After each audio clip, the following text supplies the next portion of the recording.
Malar's kitchen பார்க்கும் உங்கள் அனைவருக்கும் என்னுடைய அன்பான வணக்கம். இன்றைக்கி நம்ம பார்க்க போகிறது சென்னகரை மீன் குழம்பு எப்படி சூப்பராக பண்ணலாம் தான் நம்ம பார்க்க போகிறோம்.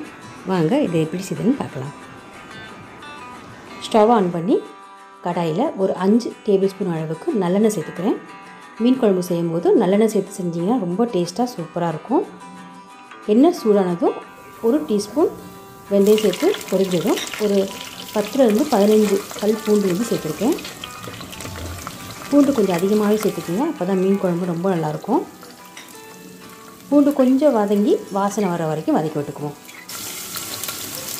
வதங்கினதும் இதில் வந்து காரத்துக்கு ஒரு 2 பச்சை மிளகாவை வெண்டாக கட் பண்ணி சேர்த்துருக்கேன்.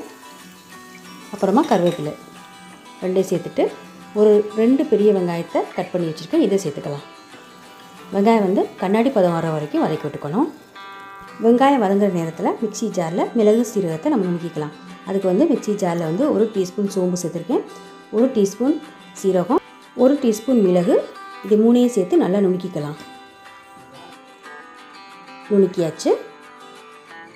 இப்போ வந்து வெங்காயம் வந்து நல்லா கண்ணாடி பதம் வந்து வதங்கிருச்சு.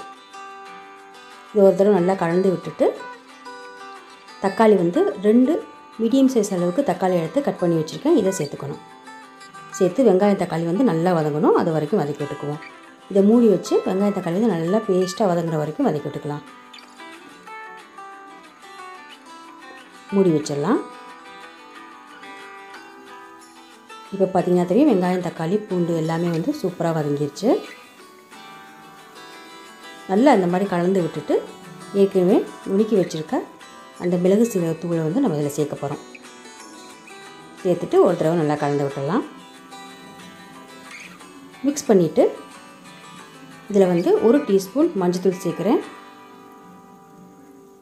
2 டேபிள் ஸ்பூன் மல்லிப்பொடி, அதே மாதிரி 2 டேபிள் ஸ்பூன் மிளகாய்த்தூள். மீன் குழம்புக்கு வந்து கொஞ்சம் காரம் அதிகமாக தான் நல்லாயிருக்கும். நீங்கள் வந்து உங்களுக்கு எவ்வளோ காரம் தேவைப்படுமோ அந்த அளவுக்கு மிளகாய்த்தூள் சேர்த்துக்குங்க. சேர்த்துட்டு இந்த எண்ணெயிலே மிளகாய்த்தூள் மல்லித்தூளுடைய பச்சை வாசனை போகிற வரைக்கும் வதக்கி விட்டுக்கலாம். வதங்கினதும் ஒரு பெரிய சைஸ் லெமன் அளவுக்கு புளி எடுத்து தண்ணியில் ஊற வச்சு ஃபில்ட்ரு பண்ணி இதில் சேர்த்துக்கிறேன். சேர்த்துட்டு குழம்புக்கு தேவையான அளவுக்கு 1 கப் அளவுக்கு தண்ணி சேர்த்துக்கிறேன். நீங்கள் வந்து குழம்பு எவ்வளோ தேவையோ அந்த அளவுக்கு தண்ணி சேர்த்துக்குங்க. சேர்த்துட்டு மிக்ஸ் பண்ணிவிட்டு இதை மூடி வச்சுட்டு கொதித்து கொஞ்சம் திக்காக வரட்டும், அது வரைக்கும் இதை கொதிக்க விட்டுறலாம். இப்போ மூடியை திறந்து பார்க்கலாம்.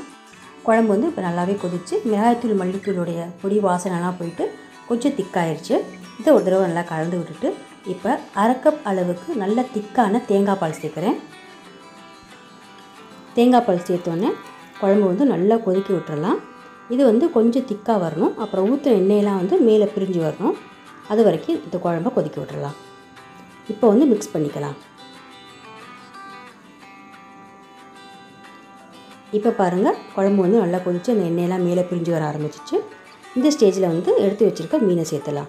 நான் வந்து இன்றைக்கி 1/2 கிலோ சென்னகரை மீன் எடுத்திருக்கேன். எடுத்து நல்லா மஞ்சத்தூள் போட்டு வாஷ் பண்ணி வச்சுருக்கேன். மீன் எல்லாத்தையும் ஒன்று ஒன்றா சேர்த்துடலாம். மீன் வந்து ரொம்ப சீக்கிரமே வெந்துடும், அதனால் வந்து இது ஒரு 3 to 4 நிமிஷம் போதும் வேக வைக்கிறதுக்கு. எல்லாத்தையும் சேர்த்தாச்சு. இப்போ வந்து குழம்புக்கு வந்து தேவையான அளவுக்கு நான் கல்லுப்பு சேர்க்குறேன். சேர்த்துட்டு ஒரு தடவை மெதுவாக வந்து மீன் வந்து உடையாத அளவுக்கு வந்து மெதுவாக கலந்து விட்டுக்கலாம். கலந்தாச்சு.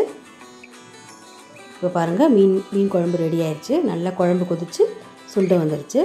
ஸோ சூப்பரான சென்னகரை மீன் குழம்பு ரெடி ஆயிடுச்சு. கடைசியாக கொத்தமல்லி இலைகளை மேலே தூவிடலாம். வீடியோ பிடிச்சிருந்துச்சுன்னா லைக் பண்ணுங்கள், ஷேர் பண்ணுங்கள், மலர்ஸ் கிச்சனுக்கு சப்ஸ்கிரைப் பண்ணிடுங்க. மீண்டும் பார்க்கலாம். நன்றி, வணக்கம்.